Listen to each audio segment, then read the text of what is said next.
what is ruining their country, or not ruining, but what is making life very difficult, is some of the brightest people are leaving to work behind bars or in fields here. And we've got to grasp that somehow. I mean, I think at the beginning, we've got to accept the fact that a free market in labour is not in the interest of the working class. And I think also, I think if we can just acknowledge that for a start, and then if we can say, look, we're not about telling people what they can and can't do, but let's open talks with people in the countries where people are moving en masse to say, how can we start to equalise our economies? How can we start to have an equal relationship with each other? Because yes, of course people should travel, of course people should be free, but let's not fall into the employer's trap. So I think that's a really big issue we need to discuss. The others are not so contentious. I mean, there's a whole question of defence, but I'm not going to go into that because we'll be here all day. I think we cannot win while we have a clique of MPs dividing us, undermining our leadership. We can't win while they're there. As long as we've got this...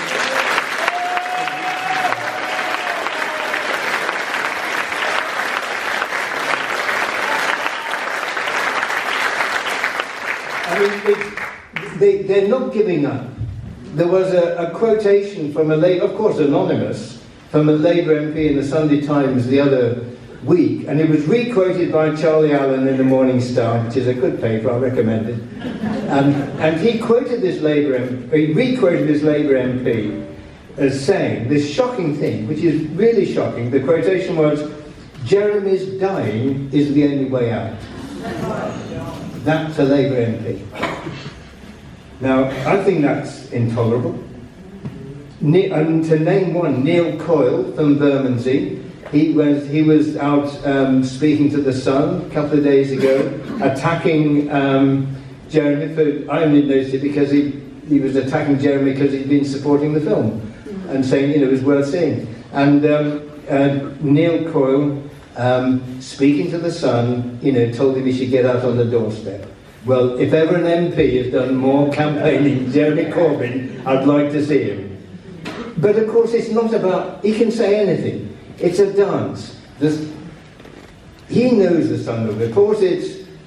The Sun knows what he'll say. So it's this collusion between the far-right press and an MP like that. And what a disgrace that man is. And don't let's forget the purge that went on in the last election, when it was a quarter or a third of members were not allowed to vote.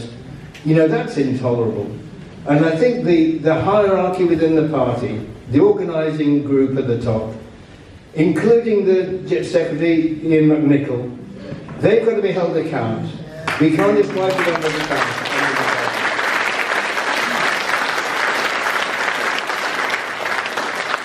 Because they're not going to give up. Let's not kid ourselves. They have a different politics. It's not a question of not having respect for Jeremy. They have different politics, and we've got to confront them on it.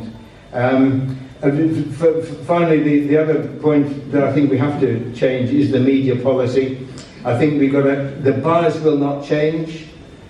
You may have seen the research done by the Media Reform Coalition, which is a group of academics in London University, and they analysed the first 10 days of that election to re-elect Jeremy. The BBC had twice as many people to attack Corbyn as to support him. Twice as many. Now that's not, we all know it, but that actually is academic research, chapter and verse, proved. And then of course when supporters are allowed to speak, they're not questioned on his ideas, they're questioned on, is he out of date? He's not electable, is he? All the points that the opposition wants you to remember. They don't discuss the ideas. They don't discuss the answers to homelessness. They don't discuss the question of the NHS, which are popular. And again, public opinion polls have shown people don't want the private contractors of the NHS.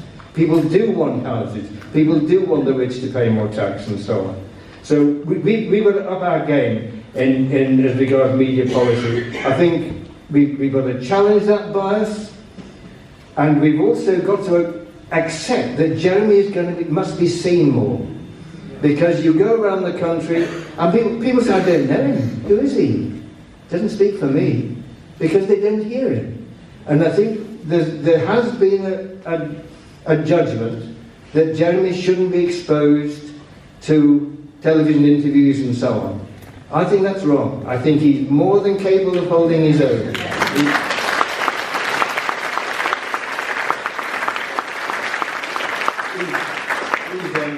He's a dignified man, he's a principled man, he knows his stuff, and you can't catch him out. And I think when people meet him and they hear him, they're convinced. And we must not shield him. We must say, come on, you're our champion, and John, you've got to speak for us. And really get in there.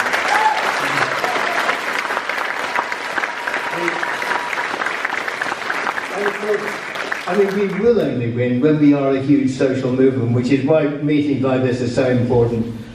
When we are a big social movement, we've got to be unstoppable, absolutely unstoppable. That means in the campaigns, in the trade unions, in the left groups, and of course in Momentum, which is why Momentum is such a brilliant organisation.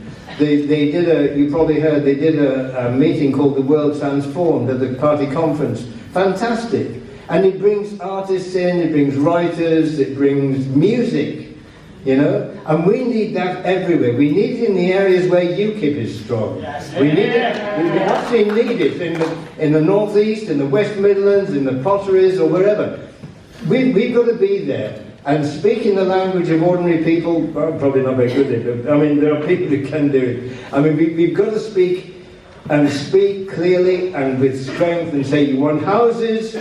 Labour will provide them. You want secure jobs?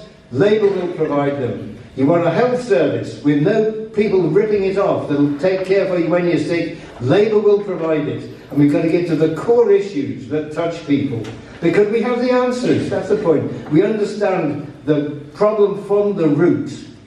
And we now have the answers. And what's bedeviled the Labour Party until Jeremy's victory is that they didn't have the answers.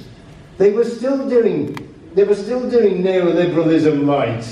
They were still asking the big companies to come and rescue us. Now we have the answers, and we must make them clear and strong, and then we'll win. I mean, because it is an absolutely historic moment. It's the first time, not only in my lifetime, which goes back a long way, but it's the first time, I think, in the history of the Labour Party that you've had a Labour leader, that has stood alongside people in struggle. Stood alongside steel workers when they're outside the gates. Stood alongside the junior doctors. And the clues in the title, it is the Labour Party. It's the party of Labour with the separate needs of Labour, the separate interests of Labour. Jeremy Corbyn, John McDonnell is in the centre of that. And that's why we need him, and that's why it's such a historic moment. I don't think any Labour leader, going back from before Ramsay MacDonald, that was just a bit before my time, but before Ramsay MacDonald, none of them have done that. None of them have identified with the strength of the Labour movement, and that's why Jeremy is so important, and why it's such an historic moment, and that's why they hate him. Because the Labour right thing is their party. Well, it's not, it's ours. It's ours.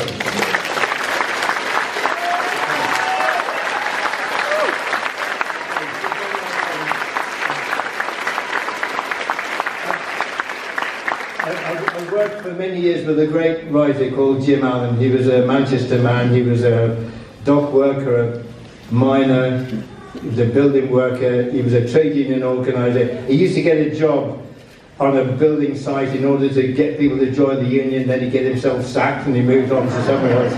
He ran a newspaper called The Miner when he was down the pit, and he just moved from one job to another. He wrote, he started writing Coronation Street, and he said it was so bad, he said he wrote an episode in disgust where the whole crew went to Blackpool in a charabanc outing and fell off a cliff and got killed. And he was so told he'd lost his job then. He wouldn't write for Coronation Street anymore. But he used a quotation, and I'd just like to end with this. It's a quotation from William Morris. We did a film called Land and Freedom, it was in that, and we said it at Jim's funeral because he died years ago. And it's a quotation from William Morris, a great socialist as well as being not a bad designer. And he wrote this, he said, "Join in the battle wherein no man can fail, for whoso liveth and dieth, yet his deeds shall still prevail."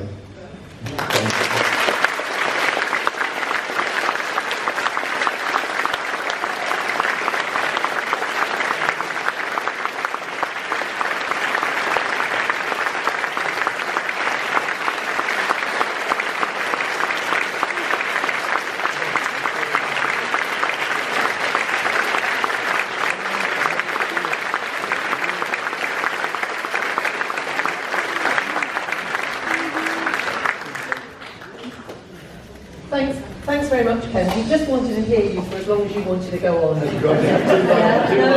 not at all. We just wanted to hear that. And I've been watching Spirit of 45 again, and that's all the stuff about the council house building, which I grew up in, the NHS. It just resonates so strongly that that's what we need at this moment. We need that spirit. We need that determination to rebuild society like that. And I love the way you combine that real anger with compassion, because that's how most of us in this room feel. Such fury when we see the film, and then such a kind of moving response to the compassion that's shown in that. And that's a good combination, actually, isn't it? The anger and the compassion at the same time. Right, we've got time for questions. We're going to limit to 1 minute question. So hands up, please. We'll try and get a balance of men and women. First one here. Richard, you do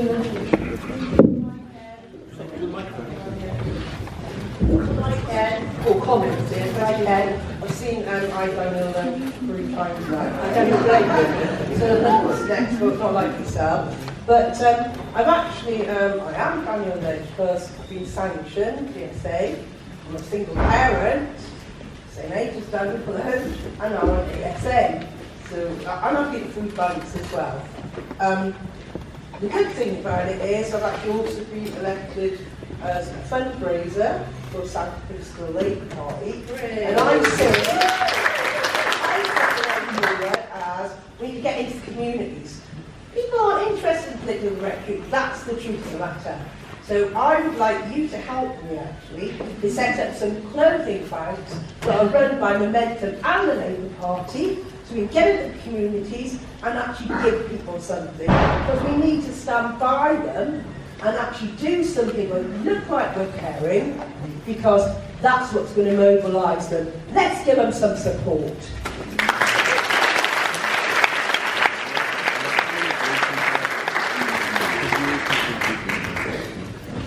My name's Jo Benefield. I wanted to address what you were talking about pre-Labour, the pre-market in Labour, because I think that is a difficult one. I was shocked because Ed Miliband, on his headstone, the 4th item he had was immigration controls. So I think we do have to be able to talk about it. And when you describe it as the free market in Labour, I think that is a good way of expressing it.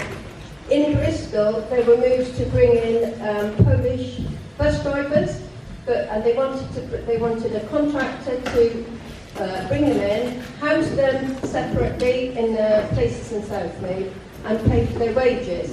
And because the union was strong enough in Bristol, the T&G was strong enough in Bristol, they said, no, you're not doing that. The union said, you're not doing that, you're not having separate conditions and the rest of it, you're keeping them away from us. And they had to, the first bus had to back off, and the Polish drivers were given the same conditions.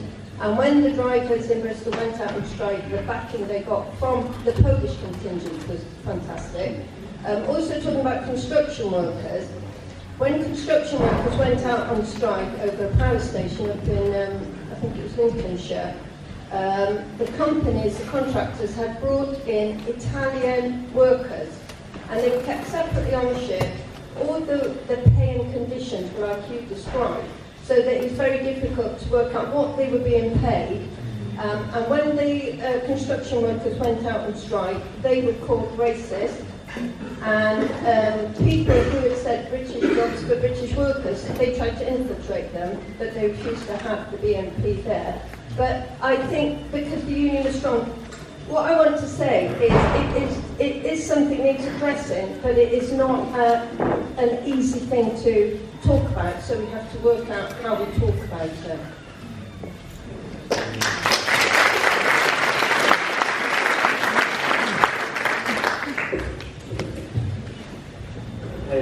I'm a community organiser in St Paul's, so I'd like to echo what the lady said. It's really about, for me, being able to reach those communities, the same type of communities that have been deindustrialised and voted for Brexit or voted for Trump. I'm from Wolverhampton, and if you know where that is, and, there's some real work that needs to be done there in order to connect to people, and really it involves everyone here.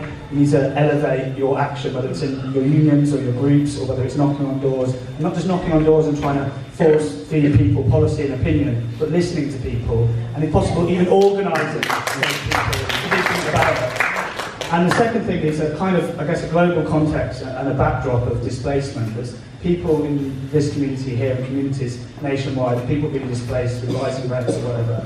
And it's really hard to just get around the actual subtle violence that involves when someone can't live near their family, can't live near the support network. And in an international context, it's good talking about Syria, but it's easy to forget about what's happening in Libya, it's easy to forget what's happening in Mosul, it's easy to forget what's happening in the Congo. There's almost a holocaust happening in the Congo for minerals and resources, and there's still conflict in Nigeria, Sierra Leone, in Colombia, in Honduras. And out there, beyond our comfort, as much as we are suffering, and as much as our communities are suffering, there's a real world out there that is a living hell. And there's a lot to put energy into making people realise that there are places in this world you would not want to raise your children, and maybe you would get on a boat to come here.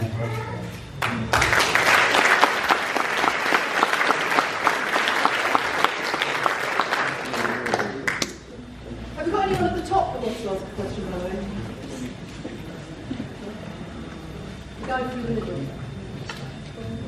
Hi. It seems to me that there's becoming a crisis in the actual political systems themselves. In that when you look at the Trump election, I mean, 75% of people didn't vote for Trump, 25%, and it's exactly the same in this country in terms of we've got parties, like I said, who are in control of the Tories got just over 25% of the vote. It's 3/4 of the population haven't voted, and I think there's beginning to be a real questioning of how democracy operates, and I don't know what the answer is, but I think that we need to be addressing that as how can we have a system which is actually representative, and that may mean that UKIP gains more in this country, but I think there's a definite thing of people looking at the system and going, it doesn't represent us. And I don't think at the moment there's been anything put forward to say, in America, they're saying, the Liberals are still going along with this, it's fine, he won.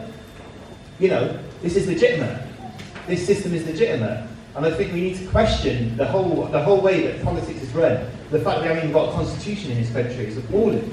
So there's bigger questions that need to be answered. Harriet, over here.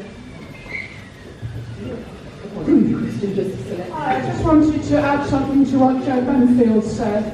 I've been talking to taxi drivers, and they're having a meeting with Marvin Rees about Uber, because Uber has moved into Bristol, And what happens is it imports cheaper taxi drivers from outside, from Wales predominantly. The money doesn't stay in the Bristol economy, it goes back to Uber's headquarters in America, and Uber pays no taxes for anyone. So this is the kind of thing that we should be picking up on. We should be giving our support to those taxi drivers. And that's what I want to say, David. Just looking around at this audience, you're probably more or less of my generation, which is a kind of street fighting man, I suppose. Like me, you were probably at all the big demos, Iraq and going back before that, Grosvenor Square, and against the abortion bill, CMD, all those things.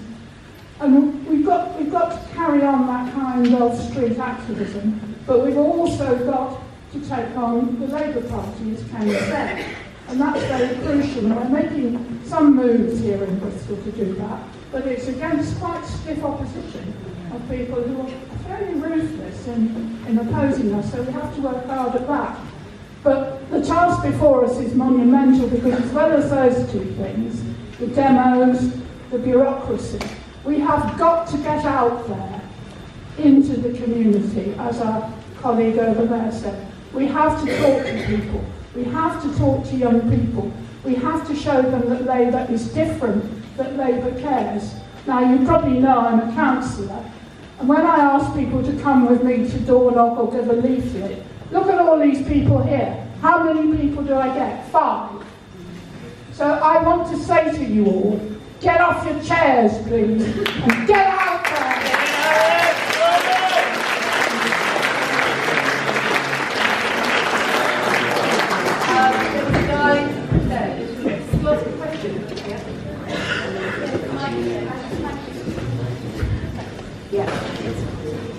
Hello. Brexit. I'll just keep this brief. Is it a grand opportunity, as John McDonnell appeared to suggest the other day, or is it an unmitigated disaster? And if so, either or, which should we, what should we do about it? Just accept or campaign? And Roland, I think will be the last one. Ken, thank you so much for that inspiring and brilliant speech. Sorry we arrived a little part way through it. A minibus of us have just come back from London, where a group took part in yesterday's Rising Up protest against the third runway at Heathrow.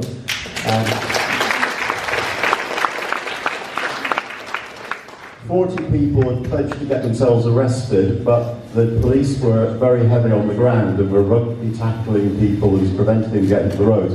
Although a brave 15, including several people from Bristol, the English marvelous guy next to me here, managed to lock themselves across some of the approach roads to Heathrow Airport to make that protest against the absurdity of yet another runway for London, for primarily rich people to make more flights every year and increasing traffic along the M4 and throughout our communities, etc., etc. I applaud the speaker from St Paul's who talked about we are struggling to maintain what we've got as regards our standard of living in this country, but if it's being based upon the super exploitation and virtual genocide of people in third world countries, obviously that's unacceptable, and also by the further exploitation of the environment, and perhaps you'd like to mention that. Thank you very much.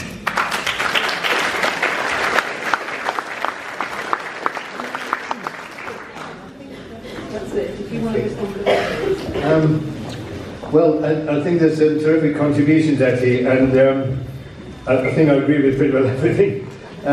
Just a couple of comments really. I think the point that Joe made about immigrant workers and the fact that we have to talk about it, I think what the underlying thing that comes across to me is that we must not let them divide us. We mustn't let them divide us either on the left here by saying you're in the Labour Party, you're an old trot, you're in the SWP, you never speak to each other. You know, we have that for most of our lifetime.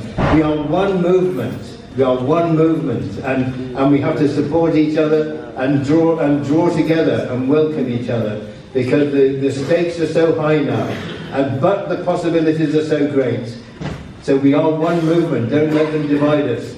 And don't let them divide us from by country to country either. That, as we said, the working class is international, it's universal. And we, together with people in other countries, have to find a way forward so that people are not forced to leave their home in order to live. The story I told about the people from the Baltic, the women from the Baltic countries, they didn't want to move to Britain to feed their families. It was the poverty at home that drove them.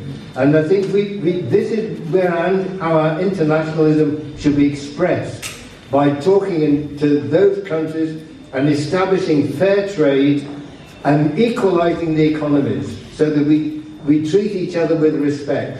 And of course that's what the right wing can't stand, because they want to play one off against the other. So don't let it fall into the trap of being divided on this issue. But it's very important that we have a simple way of speaking about it, because they will come for us on that. They will come for us on that. So let's in the intervening time, let's get our story strong and clear and true. And I think that another point I wanted to make is that talking about we never know when elections will come, and there will be local elections anyway, is that we've got to create a new, experienced, professional, thoughtful group of people who can speak from our point of view in a principled way about how the program will be put into place. Because we can put forward the grand ideas, but under the pressure of an election you face scrutiny on how it's going to work. Now we need people like the junior doctors, for example. Many people in the junior doctors dispute became politicised. We need them in the Labour Party, in Momentum, speaking for us on health questions. We should have good men and women speaking on that who know the story from the inside. We have some already, I'm sure. But that's where we can be really strong. So that we need a big new team ready to step in when we kick out these MPs and councillors.